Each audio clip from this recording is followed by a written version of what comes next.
Hi, கோயிலுக்கு போகலாம் வாங்க விலாகில். இப்போ ராமேஸ்வர கோயிலோட கண்டினியூட்டி தான் இப்போ நான் சொல்ல போகிறேன். இது உலக பிரசித்தி பெற்ற 3ஆம் பிரகாரம். எல்லாருக்கும் தெரியும் இந்த பிரகாரத்தை பற்றி. இங்கே 1212 தூண் இருக்கும். ஒரு தூணும் அக்யூரஸியாக இருக்கும். ஒன்றோட ஒன்று எதுவுமே விலகி இருக்காது, பர்ஃபெக்டாக இருக்கும். நூல் பிடிச்சி பார்த்தா எப்படி இருக்குமோ அது மாதிரி. இந்த கோயில் பற்றி இன்னும் நிறையா சொல்லலாம். நிறையானா அதை வந்து ஃபீல் பண்ணணும் லைஃப்பில். இதெல்லாம் ஃபீல் பண்ணால் மட்டும்தான் ரியலைஸ் பண்ண முடியும்.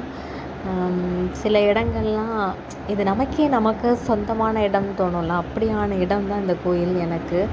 என் ராமநாதனும் அப்படி தான் எனக்கு. இங்கே வந்து நான் வந்து போகலை, வாழ்ந்திருக்கேன் இந்த கோயிலில். எனக்கு தெரிஞ்சு இந்த கோயிலில் ஒரு 20 to 25 வருஷமாக மேக்ஸிமம் போயிடுவேன், வாரம் தவறாமல்.